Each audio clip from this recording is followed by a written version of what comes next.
So how's that coming along? Well, actually, it's just because in the LAN server, the client is in Spanish, so I had to change it to English. Oh, okay. That's why it took so long. Okay, That's fine. okay, let's see. I think I'm ready.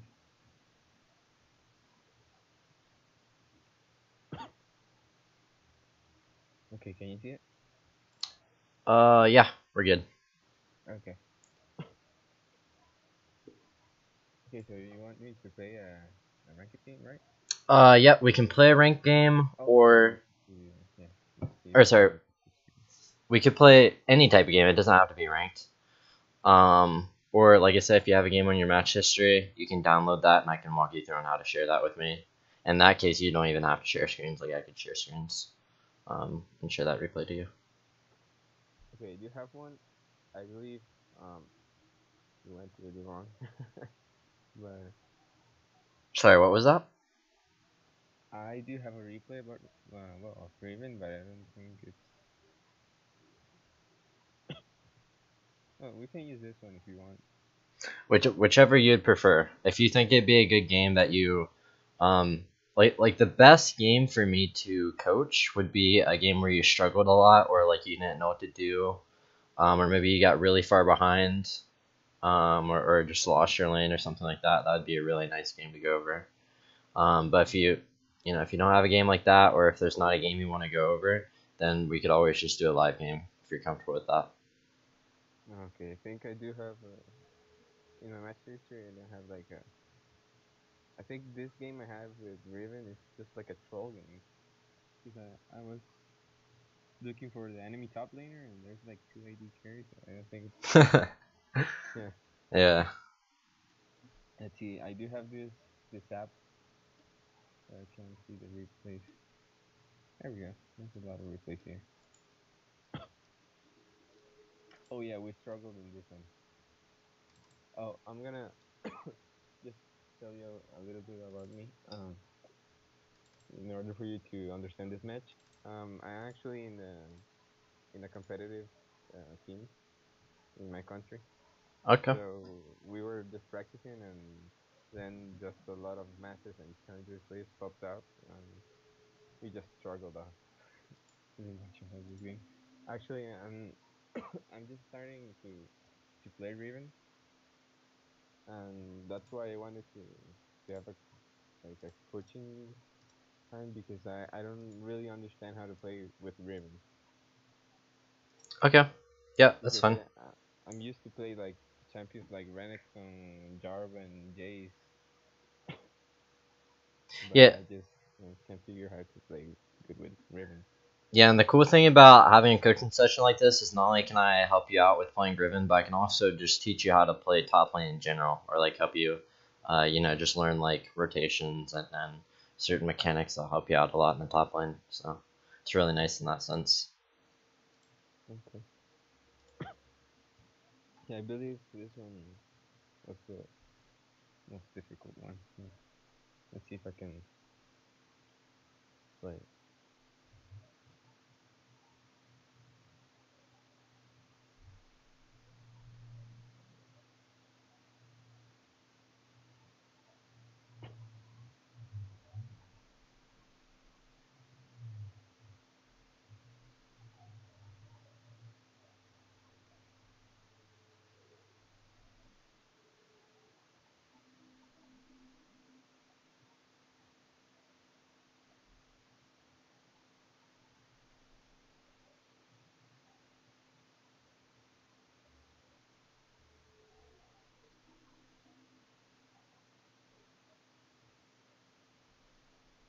Really interested to see who you're up against here. I think I'm up against Shen. Yeah. Okay, Shin.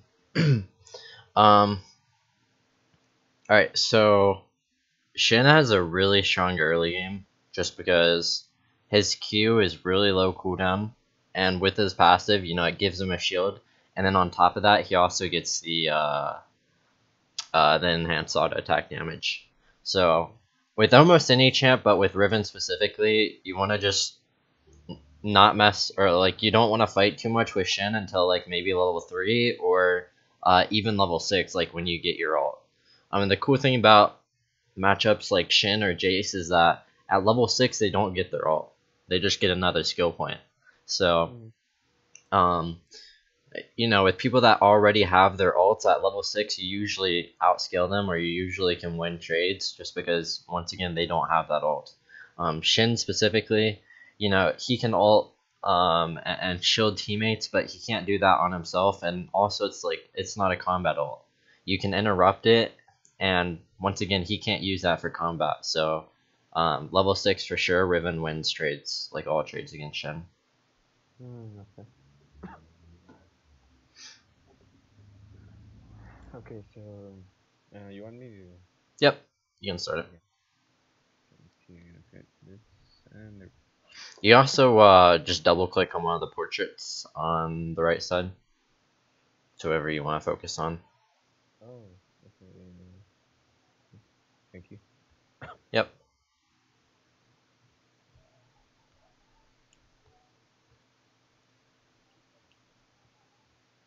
So yeah, with any matchups where you struggle a lot early, you can go for a Doran Shield. Doran Shield's really nice because it gives you a lot of sustain with the health regen that it gives you, and I kind of forgot what they were, but the other stats it gives you is really nice for sustain in lane, like the 20 HP when you get damaged. So it's really nice. You can go Doran Shield against Shin, but I prefer to go Longsword because as long as you can sustain early, and make it to that level 6, then you can win lane. Okay.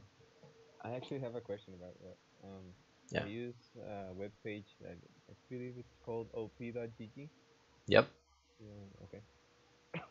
Over there, I actually use it a lot to see, for example, what to build on a specific champion and what items do I have to start with or something like that.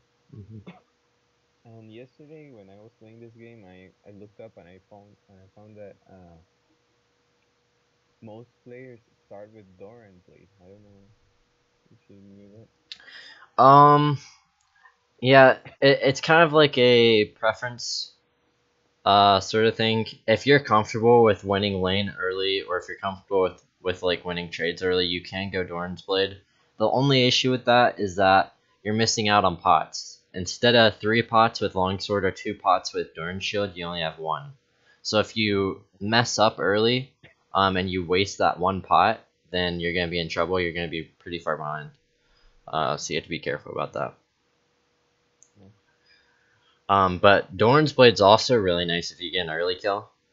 Like 1 through level 5, if you get a kill in lane, you can just back get a Doran's Blade, and it'll make your lead even bigger.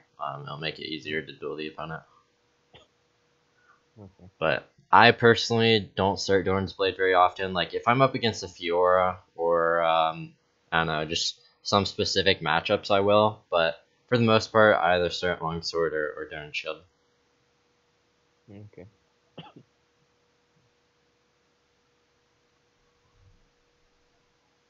And also, is there like a specific item you have to buy with Riven? Because I've seen many people that buy like Yomus, other people that buy like um Black Clever. Yeah, Or so Riven's build, just like everyone else's, it's very situational. It's very dynamic. It's not something that'll be the same every game. Um, uh-oh. Okay. Um, with her build, you can either go.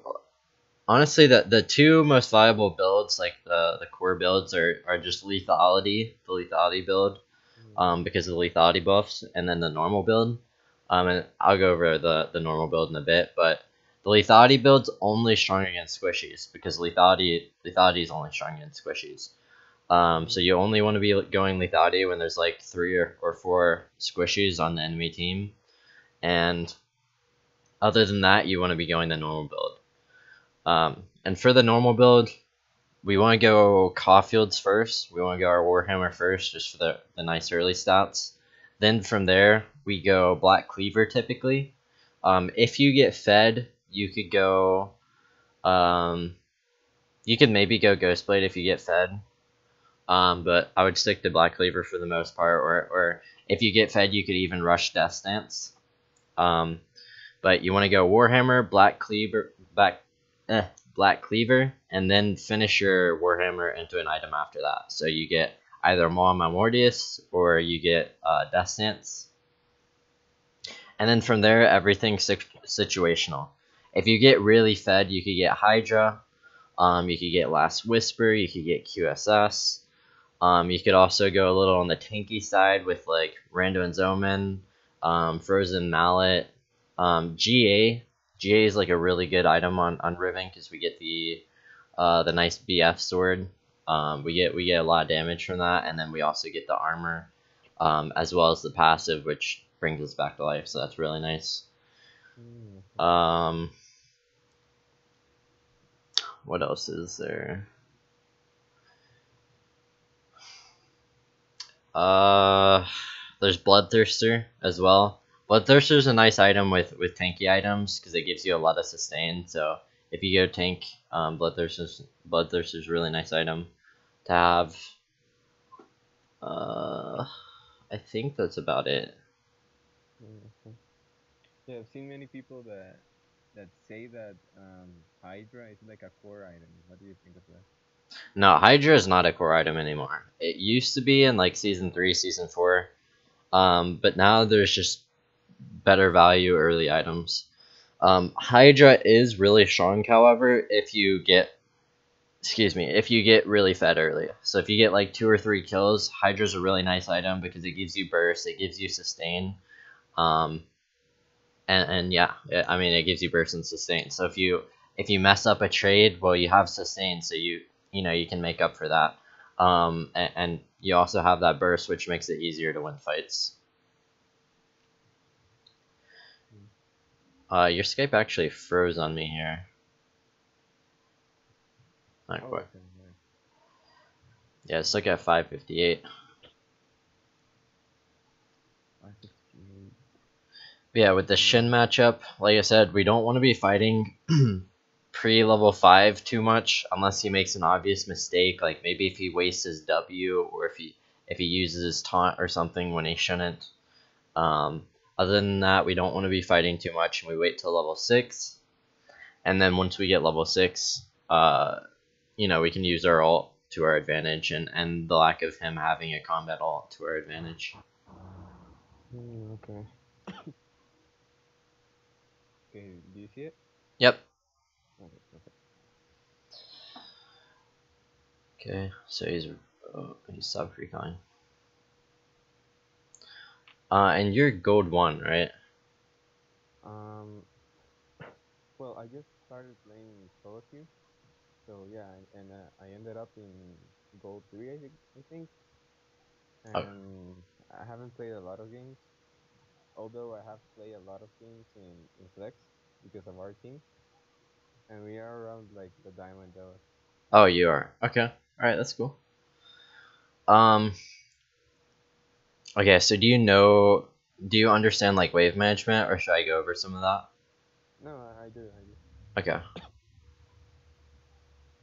Yeah, I know rotations. I know the basic stuff. The thing that I struggle the most with is like the champion stuff, Okay.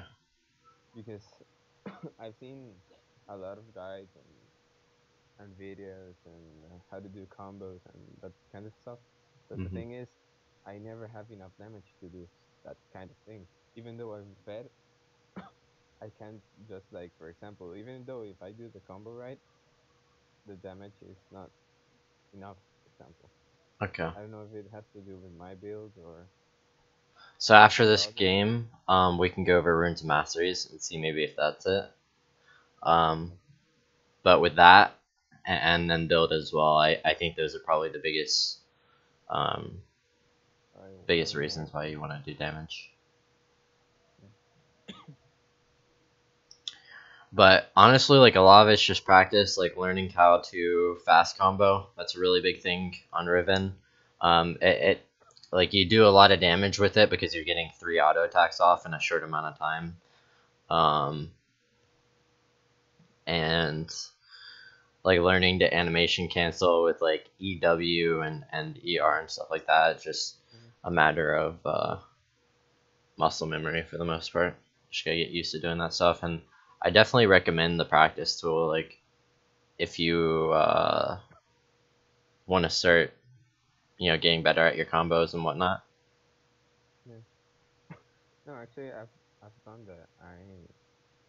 I do know how to do the animation cancel with the W and the R, but it's not like a matter of mechanics in the sense of like, for example, if I know how to do the combo right, but the thing is, I don't really know how to do the laning fight with her. So when I do the combos, they usually go wrong because either I don't have enough damage or they just like outburst me and I just died, for example. Okay. Yeah. Okay, so something to keep in mind when you're doing a lot of combos, like a lot of the fancier combos, like the double cast and anything that requires you to use all 3 of your abilities, or even all 4 of your abilities, is that everything's on cooldown whenever you use that combo. So you have to Mm. be careful about doing like the really advanced combos because you're using all of your abilities at once, and that makes you susceptible to whatever happens after you burst the enemy. So if you can't kill them with a combo, then it's really risky to do that combo just because you're gonna use everything. And after it's done, after you've bursted them, now all you have available to you is auto attacks for the next like 5 or 6 seconds, during Yeah. which they still have all their abilities up. But yeah, other than that, we can go over build, we can go over runes and masteries, and see what's going wrong here. Okay. I believe I didn't have the W in that second. Yeah, it's I fine. actually don't think in this game I think I didn't have enough chance like a chance to even do the combos. It were just, for example, over there I didn't have the trinket. I remember that. And then Yeah, so did Shin teleport there? Did he teleport back to lane? yep. Okay, as soon as he teleported, I would have just backed off. Because teleporting means one of two things. Either he's confident he can kill you, or he has a component advantage. Like he either recalled, bought items, and teleported back, or he's teleporting because he's confident he can fight you, and kill you. So that either means he's getting a gank, or you know you did something wrong, or he wants to capitalize on something you did. So I would have just backed off there and looked at teleport myself. You actually don't have teleport. I Mm, didn't see it when you teleported. Um, yeah, I don't know. It's just kind of risky because there's really no reason for him to teleport there if the lane's even. Like the only reason for him to teleport is if he knows he can get a kill, or if he has an advantage, like if he recalled, went to fountain, and got an item advantage. So yeah. it's kind of just risky to stay there. Even if you had to give CS, it probably would have been better for you to just recall and walk back the lane. Okay, this is good. Oh, maybe not. Okay. One other problem one of the other problems I have is that when it comes to team fights, and because I use champions like, for example, Renix and Jarvan and that kind of champions, Hmm. what I'm used to do is to flank them. And I don't know if you have to do that with Riven, but sometimes I try to flank them. Let's say not in this match, but another match that I'm doing better and our team's doing better. Oops. And sometimes it happens that I just try to flank them and I just do the combos and land on them and they just insta kill me. Yeah, So so the the thing about flanking is that first of all you have to be the best kind of scenario where you can flank is when you're fed, when you're really far ahead. If you're not really far ahead and you're flanking, it's just super risky, especially if they have a lot of tanks. It's a little different if the whole team's like squishies and you're behind and you can still one-shot squishies. But if they have tanks, you're not going to do any damage to the tanks when you're behind. So you don't want to fight in that case. So one big thing about flanking is just building assassin, and being ahead as well. If you're not ahead and if you're not building, to one-shot people or to do a lot of damage, then you shouldn't be flanking, just because you don't get that much value out of it. Whereas if you just played the team fight like as a bruiser or something, it could have gone a lot better. Okay, so here we don't want to be fighting too much just because he has a level advantage, and that gives us like armor, magic resist, attack speed, and damage as well. So you gotta be really careful about that. By the way, do you want me to put I don't know, the place where it says what items did I bought and what kind of thing? So? The scoreboard. Yeah, exactly. Sorry about that. Yeah, that's fine. Yeah, sure. I don't know. If you press I, oh yeah, that works. There we go. Okay. Okay, so one big thing to just, from your build, I can see why you're not doing a lot of damage. Shin's gone, he's got a lot of armor, he's got ninja tabbies, and he has a Doran shield, as well as Sunfire. So he has a lot of armor, and you're building lethality. Lethality doesn't scale that well against against champions with a lot of armor. That's why it's good against squishies, because squishies don't have that much armor. Something to keep in mind is that lethality scales, or lethality is equal to armor. So if you have 20 lethality and they have 20 armor, then you're going to be doing true damage. Whereas, if you're up against a Shin and he has 150 armor and you have 20 lethality, then you're not going to be doing that much damage at all. So, in this kind of situation, we want armor pin. And here, Black Cleaver would be a much better item, because Black Cleaver gives us that armor shred or that armor pin. And in that case, we'd be doing a lot more damage to him, and also we'd be a little tankier, so we'd be able to trade a lot better with him. Okay. Also, it's really important that you're not letting him roam as much as he is right now. I know he has ult and he has TP, but you need to keep track of where he's going, and like if you see him disappear off the map and your team's like fighting mid or somewhere, you either want to chase him and stop him from teleporting or ulting, or warn your team. Tell your team to just back off, because you don't know where Shin is and he has TP and you don't. But because he's, because he has TP and because he has ult and he can constantly use them and they're both constantly up, your team's getting smashed by this Shin because of his map pressure. So, you just need to warn your team about that. Like whenever he's out of sight and he has his ult up or he has his TP up, just tell them to back off. If you can't follow that up. Whereas if you both have TP, then it's fine for them to fight, because if he TPs, now you can TP into the fight.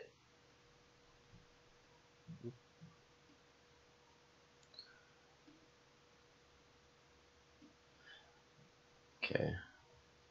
You should be TPing into this fight here, just because I don't think Shin has anything. Oh, Shin has his ult. Okay.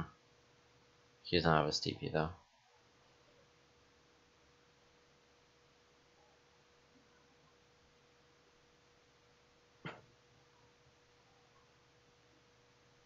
Yeah. Yeah, right now you're just really far behind. He has a lot more kill participation, and getting kills or being around at like people when they die gives XP. So he has a pretty large XP advantage on you right now. just because he has so much map pressure. He's been moving around the map so much.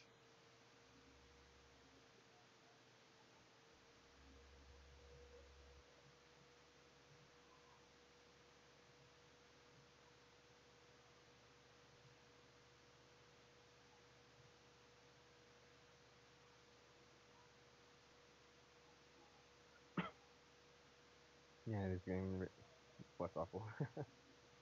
Yeah, it's looking a little rough. Oh, you actually get it off? Nah.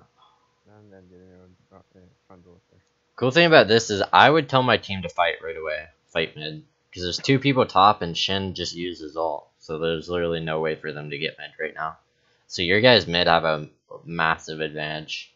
Because it'd be 3v2. So if they force a fight, obviously they could win if it was 3v2. Or 4v3, whatever it is. Yeah. Do you guys normally like talk over TeamSpeak or something like that? Yeah, we always use Skype. That's why there's like no pings and Okay. like that.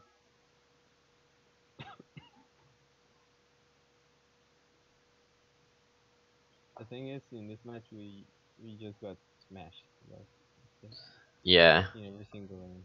Well, yeah, like that doesn't help, but the thing is that this game's definitely not unwinnable. Like you could easily say that you struggled a lot because your teammates did bad, but the thing is that if you played better, like if you carried, then it wouldn't have even mattered how bad your teammates played. Like you still could have won this game.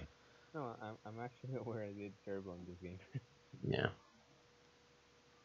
I was just hoping you weren't like blaming your teammates because Oh no, um no. a lot of people use their teammates as an excuse, and unless you're like Diamond 1 or your Master or your Challenger, there is no excuse to be, or there is no reason to be blaming your teammates. I actually have another way of thinking. Actually, not always, but if I don't blame my teammates. Most of the time, I just think like, oh wait, I have to do better next time. I don't have to do this. Yeah, That's the way I think. I don't actually blame my teammates. good. That's a good mentality.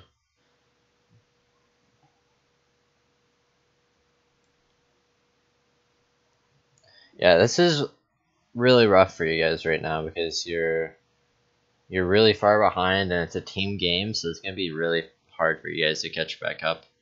On the bright side, though, you guys do outscale them. I'm pretty sure. Yeah, I'm pretty positive you guys outscale them, so you got that going for you. Okay. Yeah, once again here, he's diving because he's confident he can kill you. It's a little different if you're getting dove by like a silver player or a bronze player, but if this guy is master or if he's diamond or whatever rank he is, like if he's a decently high rank, then he's confident he's gonna kill you with a dive. So Yeah, yeah, that kind of throws out signs there that either the jungler's there or he's just like super strong and he knows his champ really well. I believe this game was against Masters. Yeah, so especially if he's master, like he knows how to play his champ. He knows like when to go in and when not to go in. So he's not gonna dive you if there's a chance that you can kill him pretty easily. So it's not unreasonable to assume the jungler is there or Shin's just massive and he can destroy you there. So the better option would just to be to back off and maybe give up tower if you have to. Instead, you die and lose 3 towers instead of maybe just giving the first tower and surviving. Yeah. Actually, most of the times when I play Riven, my laning phase is just awful. Most of the times I do lose the laning phase, but then when it gets to team fights or for example when we go to take objectives or something like that, I usually catch up a lot. That's why I told you that what I believe is my what can you say, my specific problem is on the laning phase because I just simply don't know how to play this kind of champion in the laning phase. hmm Yeah, so one big thing with Riven is just, or one big thing as any top laner, like a way to get a lead in the top lane is just pay attention to cooldowns and take advantage of them. You know, if, like I said earlier, if Shen uses his E to farm, or if he uses his W to reflect minion damage or something like that, that means he doesn't have one of those key abilities up for the next fight. So during that time, you punish him for it. And we don't have to fight pre-6 in this matchup, but it's possible to get kills pre-6 if he makes this kind of mistake early. Dang, he actually got away. So, yeah, the big thing with lane is lane phase is just pay attention to cooldowns. If he has flash up, if he has his Q, his E, his W, whatever. If, like, what abilities is he using when it shouldn't be, and then also like pay attention to pots. Do you have more pots than him? If so, then you can take kind of risky trades because you have more pots, which is equivalent to having more HP. And yeah, that's about it with wave management as well. Like, yeah, in this game, my farm was hysterical. Also. well, your farm was pretty decent. It's pretty good actually. It's not that bad. I think the main issue here is just your build. You're building like you're really far ahead. Like double Dorns is really, really, really bad when you're behind, because that's 800. That's like 910 gold or something like that, or something. I'm not sure exactly what it is, but it's like 910 gold, something like that. That you're just like not getting any value of. Like you could have put that gold into items, but instead you're getting Dorn's blades when you're behind. And it's not like with the Dorn's blades, like you're gonna start winning trades all of a sudden because you're too far behind for that. So it's kind of just like wasted items for you.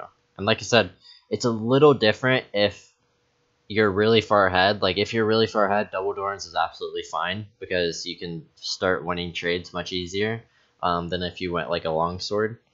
But we're not ahead. We're really far behind. That Dorn's blade, or those two Dorn's blades, just put us even further behind. Because instead of actually building into items that might help us scale really well, we're wasting it on dueling potential when we can't actually win any duels. And then also, you know, the Ghost Blade, the Hydra, like you're building as if you're really far ahead, and you aren't.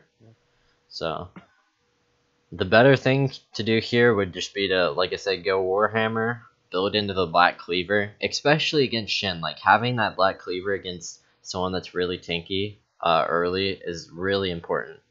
But Black Cleaver is really big for Riven specifically because it gives you armor pen or armor shred, whatever it is. It gives you cooldown reduction, gives you damage, and gives you HP all in one item. So it's really nice to have, and like I said, it's really nice to have, especially against tanks, just because of that armor pen and that armor shred. Yeah. Nice. Yeah. That game is just ridiculous. Yeah, you guys are just. I think at this point, specifically because it's a team game, unless you guys pull off some miraculous fight, like you're just too far behind to come back. Because the big thing here is just having that inhibitor down. Like against a good team, they're gonna know that since that inhibitor's down, it gives them a lot of objective pressure around the map. Or wait, what? It just ended. Okay. Well, I don't think we really missed anything, just because it was about to end soon anyways. I'd assume they got Baron or something and ended. Yeah, exactly. I think they did. Yeah. But yeah, like against good teams, the inhibitor being down is really big because that gives them objective control around the map. And also mid lane has pressure, so they don't need to go mid anymore since there's not too much for them to do. They could go like bot lane, and while the super minions mid are pushing, and creating a lot of pressure there, eventually someone's going to have to go clear that, right? And during that time, it's going to be a 5v4 in whatever lane. So It pretty much guarantees them a team fight, or it guarantees them an objective, or like a tower or something like that. So it's kind of rough in that sense. Yeah. Yeah, let's go ahead and check out your runes and masteries. I think I have your op.gg pulled up somewhere. Here we go. I have them here if you want. Oh, okay. Yeah, we can just do that.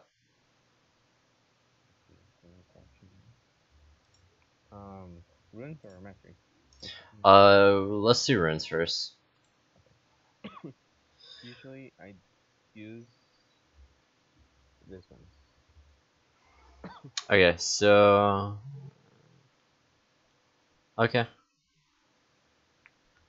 Okay, I would go. Oh, that's really interesting, actually. I don't know. It's kind of rough telling you because you play a lot of rank flex. So obviously this is for team games. I can use another page I have. Yeah, I would make 2 pages. I would make one page that has just all CDR for your glyphs. So like you have 6 flat CDR glyphs and then 3 scaling CDR glyphs. And that way you'll have full CDR with only a black cleaver and a warhammer. So early on in the game, like you can have 39.9% CDR. Okay, so how was it? It was so yep, 6 flat. Is that level 2 or is that level 3? That's level 3. Oh no, yeah, you're right. Yeah. There we go. Sorry about that. Yep. And then the last 3 scaling. There you go. And it gives you 9.9%, and the 0.1% isn't really that big of a deal to miss out on. But the big thing is that we get the early cooldown reduction, and then obviously like level 10, level 11 will have around 40%. They're pretty close to it.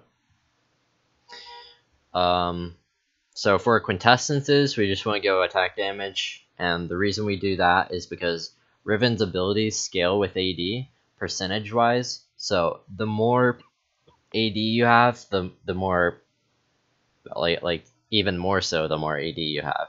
If you have 100 AD and you get 20% more with your abilities, or your abilities do 20% more damage, then now your abilities do 120 damage. So we want as much AD as possible.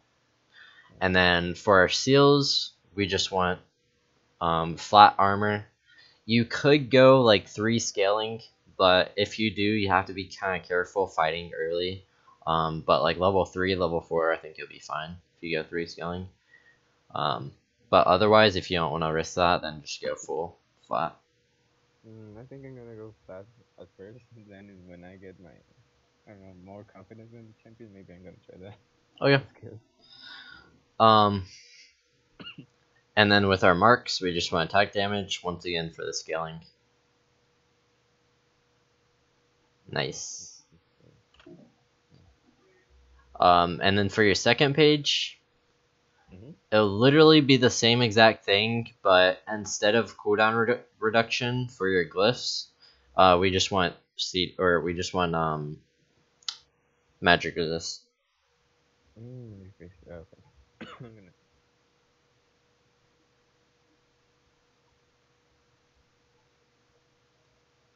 And that way, if you're up against the AP champ top, or if they have a lot of AP champs in the game, then you can go this page.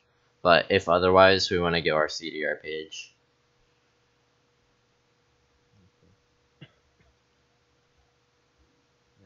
Nice. Good. So that's good. And let's head over to your masters.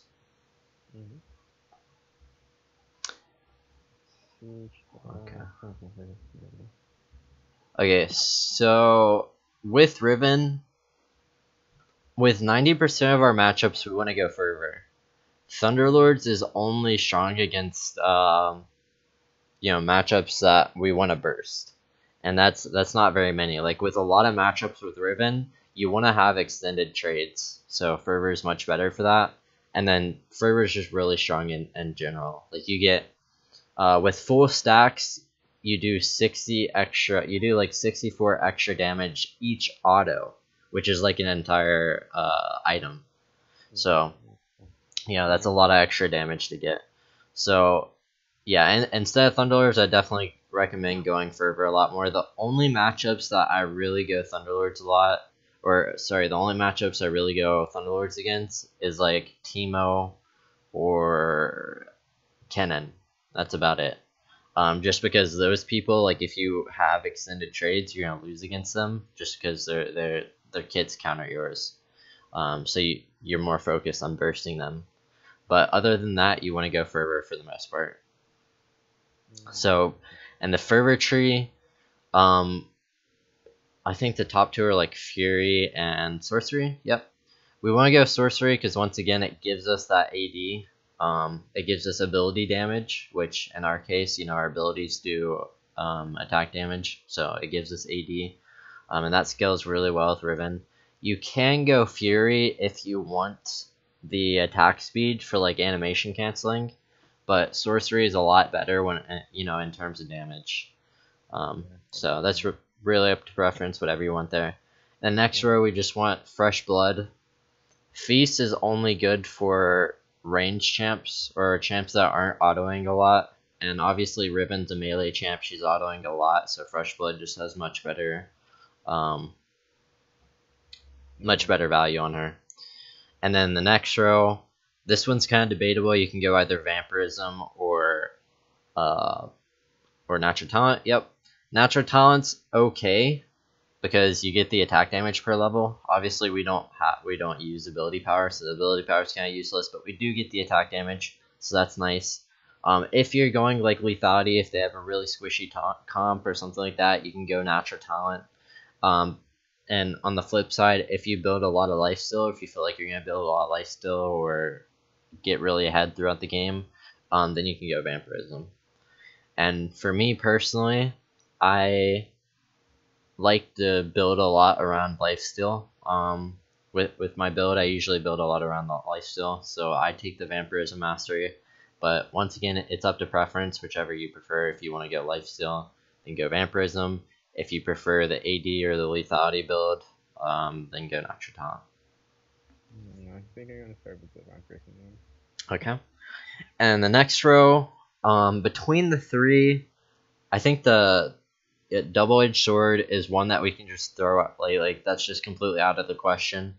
It does give us 3% additional damage, which is really nice, but the 1.5% additional damage that we take is kind of a blunder for us. This might be good against like squishies or just like really squishy comps, but since a lot of the time Riven builds Bruiser, we don't want to be taking an additional 1.5% damage. So for the most part, that's out of the question for us. And then we have Battle Trance and Bounty Hunter. Battle Trance is just a really average mastery. It's pretty good all around, but it's not great. And then Bounty Hunter is a really snowbally mastery. It's only good if you're getting really far ahead, or if you're really far ahead throughout the game and you're getting a lot of kills. The big thing about Bounty Hunter is that you get increased damage for each unique enemy champion. So that means at most you can only have 5% increased damage because there's only 5%, or there's only 5 champions on the enemy team. So Bounty Hunter is good if you feel like you're gonna snowball in that game.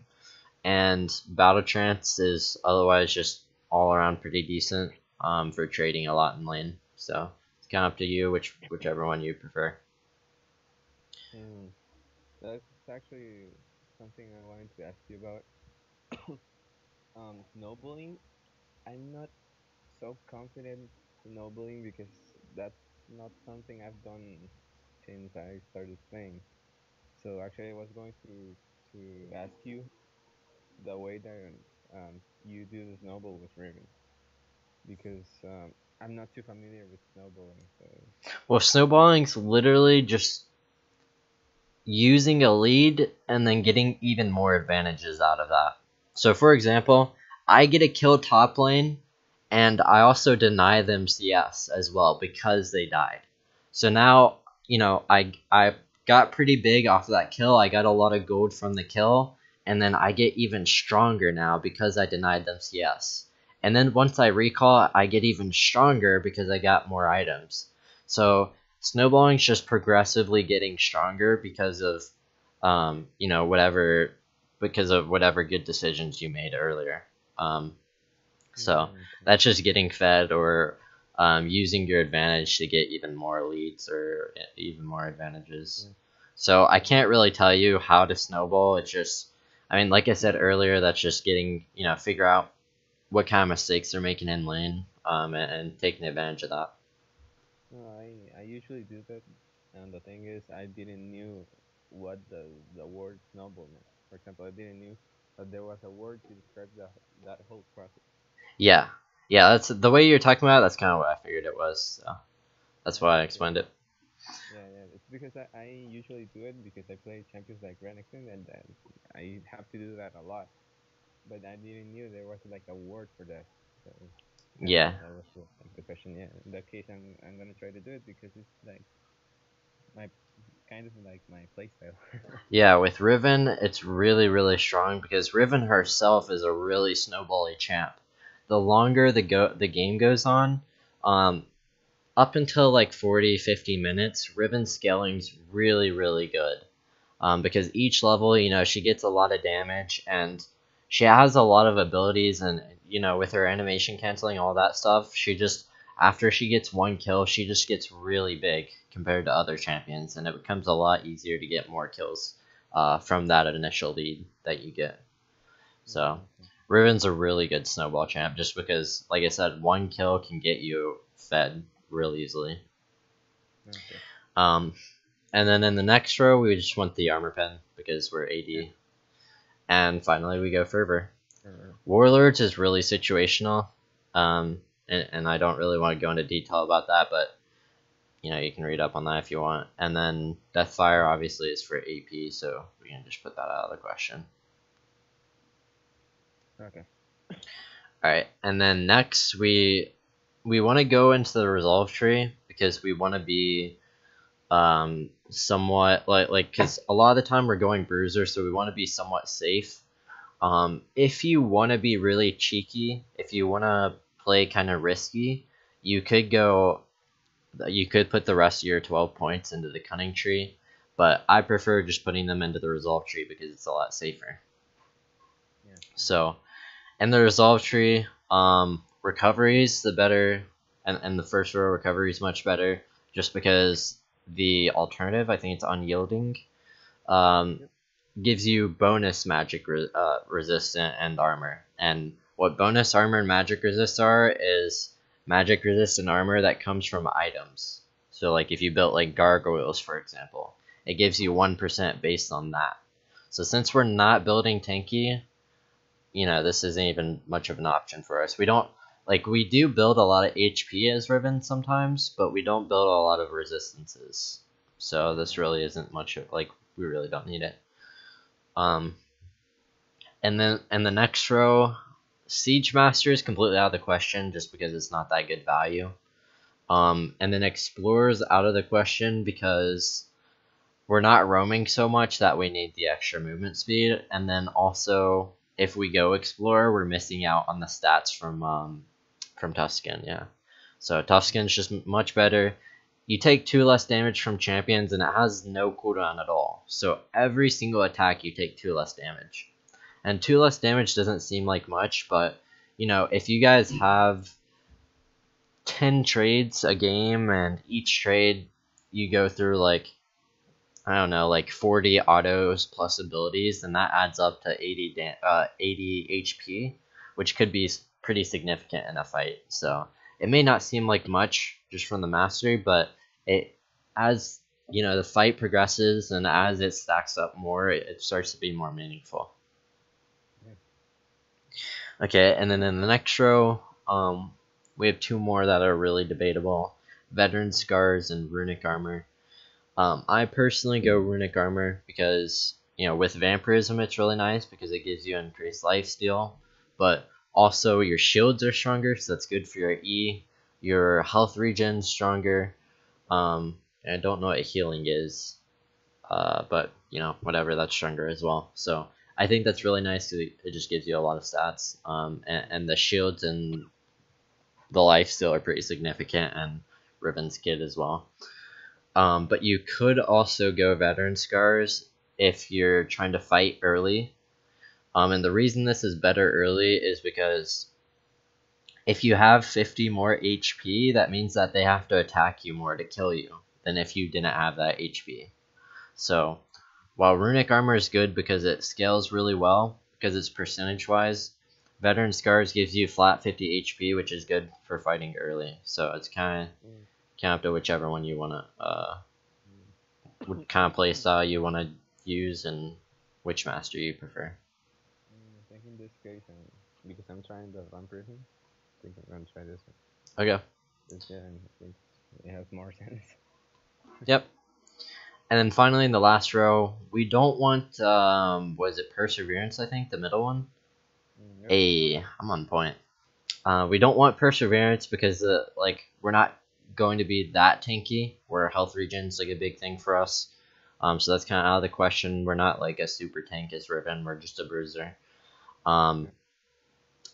Insight's really nice because it gives cooldown for our flash and our teleport, and 15% is actually pretty significant because the cooldown for flash specifically is 300 seconds, which is 5 minutes, and if you times 300 by 15, that's like by 0.15, I think that's 45, and then you subtract 45 from 300, and that's 254 or 55 or something, 65, 265. So your cooldown for flash specifically would be 265 seconds compared to 300, or 255, whatever, compared to 300, which is pretty significant. And then your other, like your teleport as well, or if you want to go ignite or something like that, that as well will have a much shorter cooldown. And that just lets you, like, the reason a lot of Riven players go this is because we play a lot around our flash. If we ever want to engage, we're usually using our flash, so we want insight so we can use that flash more often. And it, it makes quite a significant difference. It takes a lot of time off of our flash cooldown. And then the only other one that we want to go is Fearless. And with Fearless, this is specifically good for tanks. The only time I actually go Fearless on Riven is when the enemy team's all AD. Because when they're all AD, I focus my build around AD champs. Like I go Ninja Tabbies, I get GA, I might even get an Omen.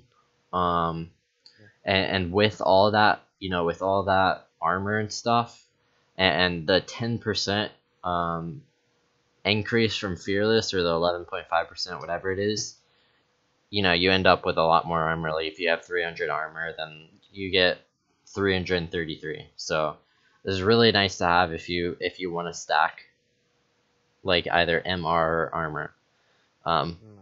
But if we aren't going to do that, then we just want insight because we're going to get more value out of that.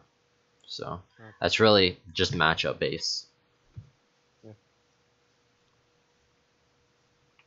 And yeah, that's pretty much it for Masters. Do you want me to go over the cunning tree as well? No, it's okay. Oh yeah. I believe I'm gonna use this one most of the time. Yeah. So yeah, did we have 2 lessons? Yep, we do. Okay, and the other one's a 1v1, right? And just going over the custom game stuff, right? Is there a matchup that you struggle with a lot with Riven? Basically, every single one. It's because, like I told you earlier, I didn't know when to start a trade with Riven because I know, for example, if with my other champions, I'm used to do what you just told me. For example, if they use an ability and just waste ability and it hasn't cooldown, then I go for a trade. For example, if I know I'm gonna do much more damage to him than him to me. But the thing is, with Riven, I can't deliver a lot of damage. So most of the times, even though if they just wasted an ability, and then I'm gonna lose the trade because I simply don't have enough damage in my thing. Well, not enough damage.